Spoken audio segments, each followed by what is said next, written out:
Aspek-aspek etika dalam konseling perkawinan dan keluarga. Konseling bukanlah aktivitas yang netral atau bebas nilai, melainkan sebuah aktivitas profesional yang syarat nilai dan berorientasi pada hal-hal yang dianggap baik, cara-cara yang dianggap baik, dan seharusnya dilakukan oleh konselor untuk mencapai sesuatu yang baik itu.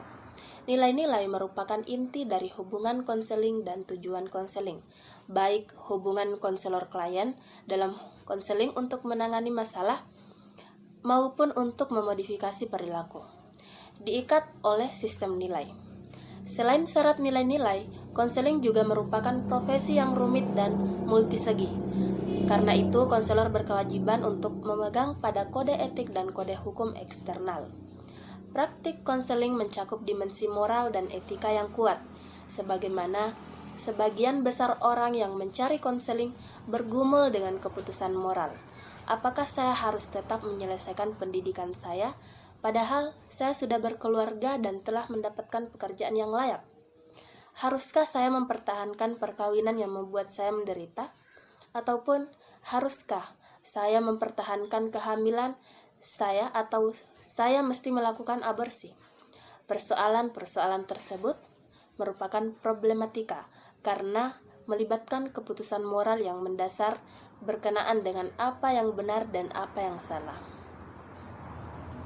Konselor yang tidak memahami nilai-nilai etik dan tanggung jawab legal mereka, serta nilai-nilai etik dan tanggung jawab legal klien, dapat menyebabkan kerugian dari niat baik mereka. Dengan demikian, sangat penting bagi konselor untuk lebih memahami diri sendiri selain etik dan hukum yang berkaitan dengan profesi konseling. Selanjutnya adalah etika, moralitas, dan hukum. Secara umum, etika mencakup pembuatan keputusan yang bersifat moral tentang manusia dan interaksinya dalam kehidupan masyarakat. Etika sering juga disebut moralitas dan dalam beberapa kasus, kedua istilah ini saling tumpang tindih. Namun demikian, keduanya berhubungan dengan persoalan penentuan tentang hal-hal yang baik dan buruk atau studi tentang perilaku manusia dan nilai-nilai yang dianutnya. Etika dan moralitas masing-masing memiliki arti tersendiri. Etika secara umum mendefinisikan sebagai ilmu filsafat mengenai perilaku manusia dan pengambilan keputusan moral. Etika bersifat normatif dan berfokus pada prinsip-prinsip dan standar yang mengatur hubungan antara individu, seperti hubungan antara konselor dan klien. Moralitas meliputi penilaian atau sesuatu perbuatan. Hal ini berhubungan dengan kata-kata seperti baik, buruk, benar, salah, dan seharus, dan seterusnya. Konselor yang memiliki moral dan memahami asumsi moral tentang sifat manusia secara eksplisit dan implisit akan mempertanyakan apakah manusia itu, bagaimana seharusnya manusia itu. Selanjutnya ada etika dalam konseling perkawinan dan keluarga. Konseling perkawinan dan keluarga sering mengalami situasi konflik dan krisis etik. Hal ini terjadi karena konselor menangani sejumlah individu secara bersama-sama sebagai sebuah sistem dan tidak mungkin semua anggota sistem ini memiliki kesamaan tujuan untuk mengatasi permasalahan-permasalahan seperti itu. Thomas pada tahun 1994 mengembangkan kerangka kerja yang dinamis, berorientasi proses untuk digunakan konselor ketika menangani sebuah keluarga. Model ini mengkaji 6 nilai yang mempengaruhi konselor, konseli, dan proses konseling, yaitu yang pertama adalah tanggung jawab, yang kedua integritas, yang ketiga komitmen, yang keempat kebebasan memilih, kelima kekuasaan, dan keenam hak untuk berduka. Banyak pertimbangan moral yang berkaitan dengan kode etik profesi yang perlu diperhatikan dan dipahami dengan baik oleh konselor yang akan melaksanakan konseling perkawinan dan keluarga. Pertimbangan moral itu diperlukan karena terjadi perubahan fokus konseling dari konseling yang berfokus pada individu menjadi konseling yang berfokus pada sistem keluarga.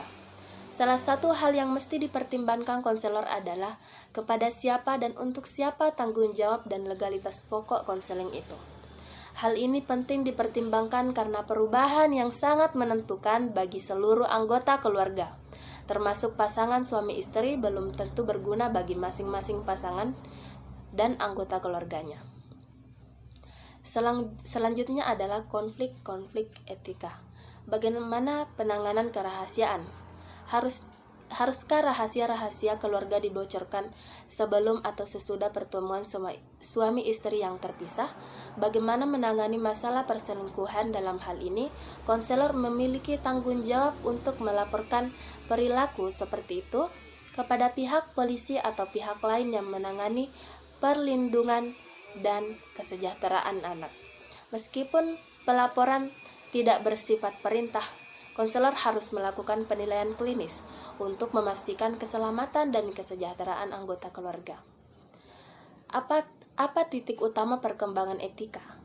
Perkembangan etika menitik beratkan pada penguraian kasus secara cermat dan hati-hati, sehingga menjadi alat diagnosis terhadap individu selama proses pemberian bantuan, terutama pada hal-hal yang akan berpengaruh pada kasus-kasus yang dipengadilankan. Sebagai contoh, kasus perselisihan tentang anak. Bagaimana keadaan konselor kekuasaan atau mengurangi konflik?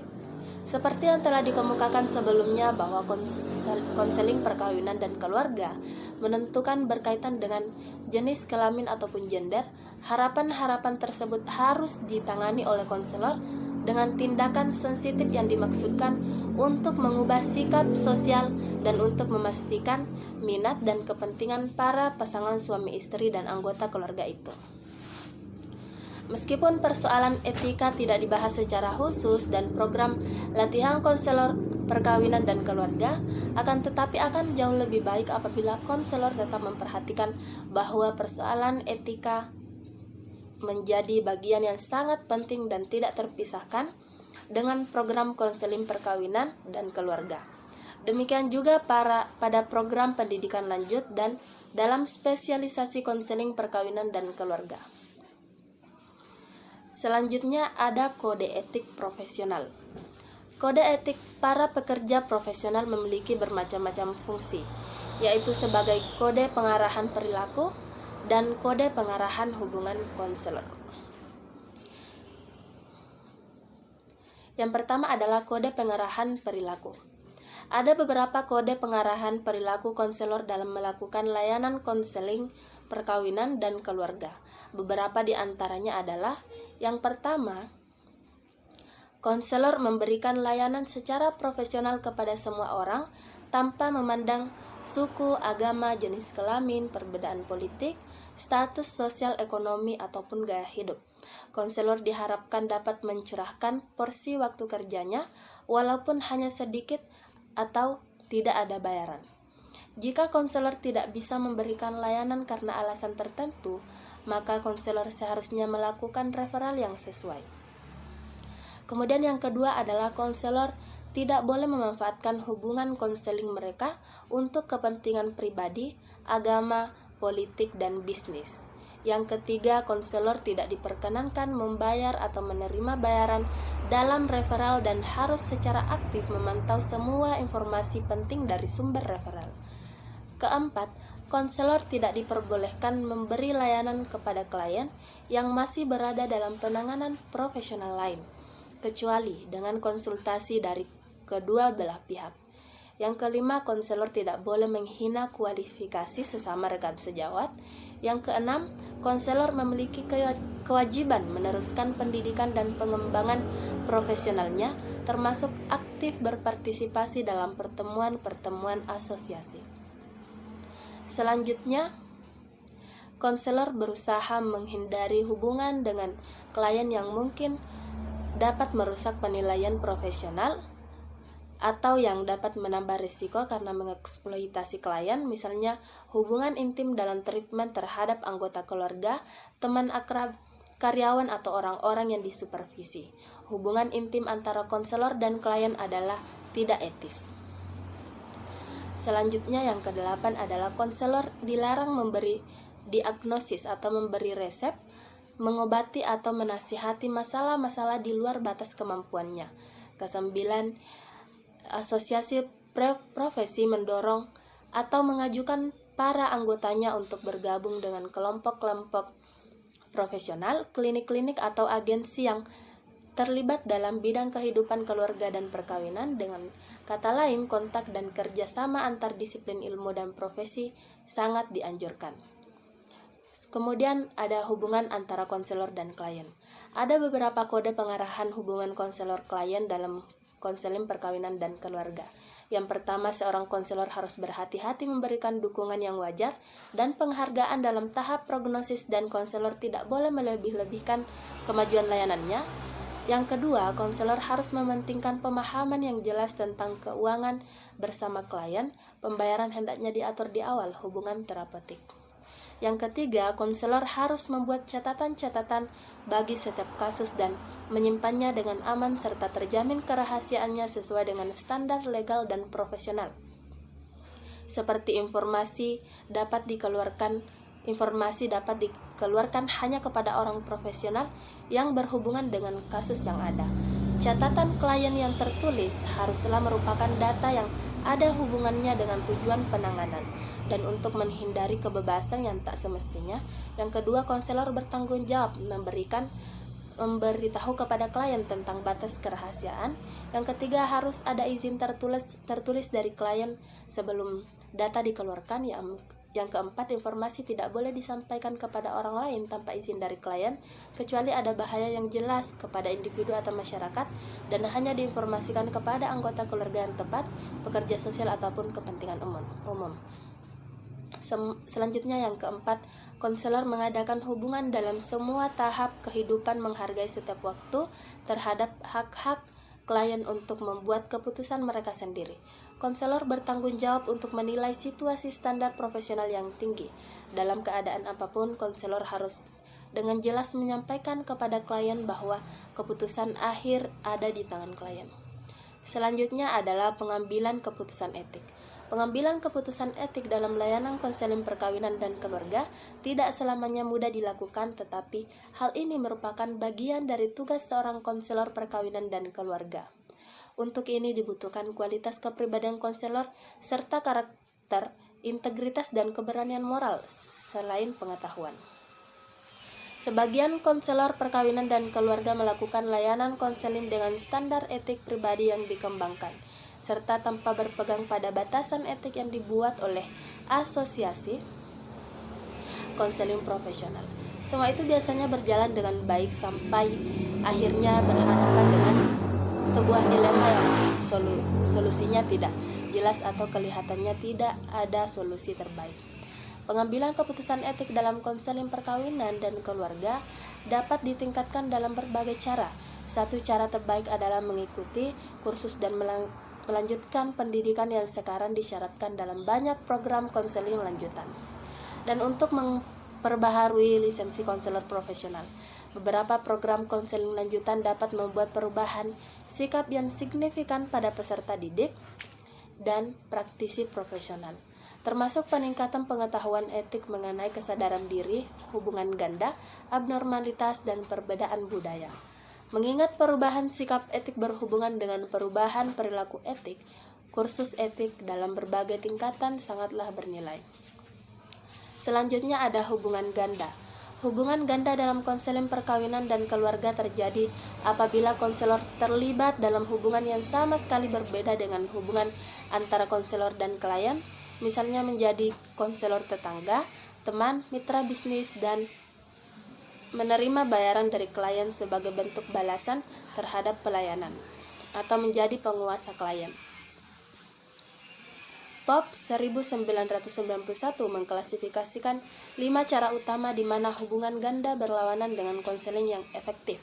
Pertama, hubungan ganda mengompromikan hubungan profesional. Konseling bersandar pada pencipta, lingkungan yang aman, serta emosional yang sebagian dihasilkan oleh konstruksi batasan profesional yang bila dirujuk eksistensi hubungan ganda akan membuat batasan ini kabur. Kedua, hubungan ganda menimbulkan konflik kepentingan. Konselor terlibat secara penuh untuk kliennya. Ketiga, konselor menjadi tidak bisa memasuki hubungan bisnis atau hubungan non-terapi lainnya begitu saja, sebab materi personal diungkapkan dan ada kecenderungan reaksi transferen.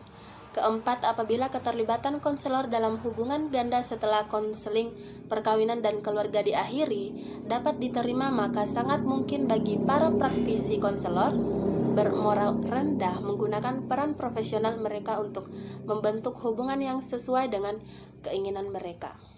Selanjutnya ada bekerja sama dengan konselor yang tidak etis. Pada umumnya konselor bekerja berdasarkan kode etik, namun demikian kadang-kadang muncul situasi atau kasus tertentu. Dalam keadaan demikian, konselor harus mengambil tindakan. Jika tidak mengabaikan situasi semacam ini, bisa membuat moral konselor terkikis dan membuat dia mudah memaafkan pelanggaran etika.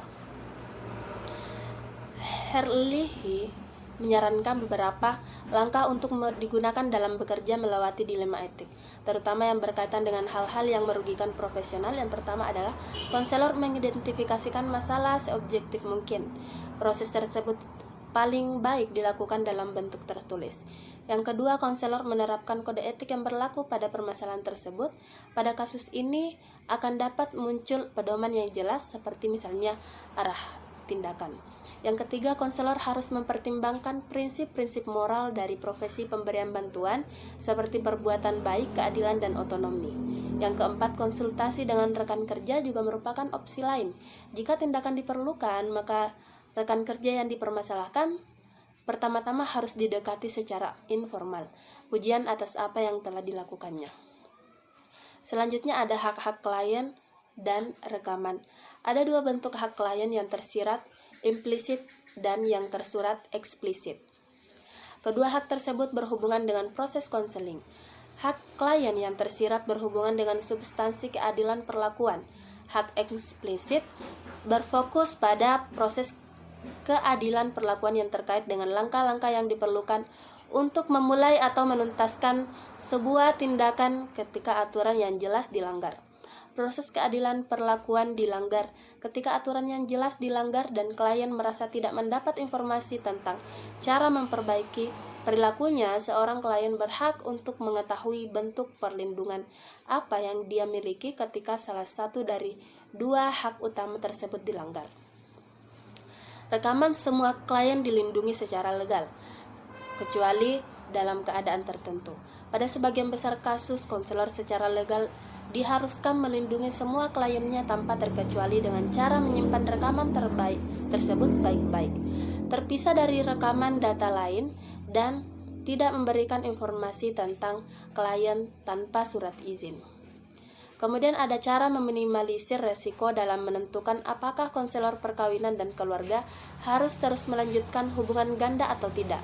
Sangatlah penting untuk mempertimbangkan apakah keuntungan potensial hubungan semacam ini melebihi potensi kerugiannya. Sudah merupakan tanggung jawab konselor untuk mengembangkan perlindungan yang bertujuan untuk mengurangi potensi konsekuensi negatif.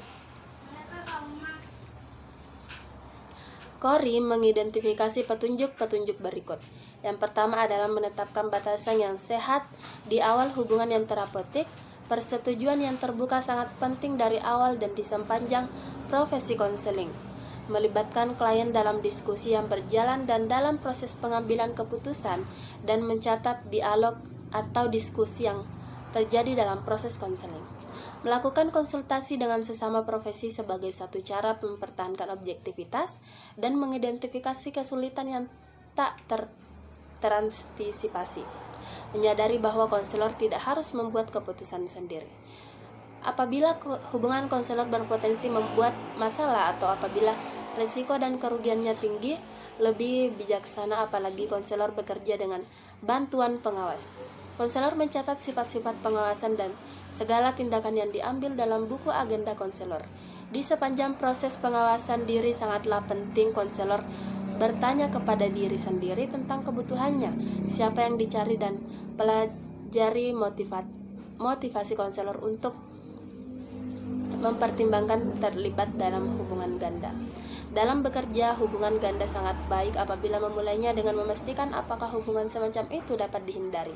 Terkadang hubungan ganda memang tidak bisa dihindarkan, dan untuk terlibat di dalamnya konselor harus berhati-hati dan mempertaruhkan harga dirinya, klien, dan profesinya. Salah satu cara mengatasi kemungkinan risiko pekerjaan sebagai konselor adalah dengan mengadopsi kebijakan dan menghindari total hubungan ganda. Alternatif lainnya adalah dengan mengatasi dilema dalam setiap perkembangan proses konseling. Manfaat persetujuan yang telah diinformasikan terlebih dahulu dan pada saat yang bersamaan mencari tempat konsultasi dan pengawasan untuk mengatasi masalah tersebut.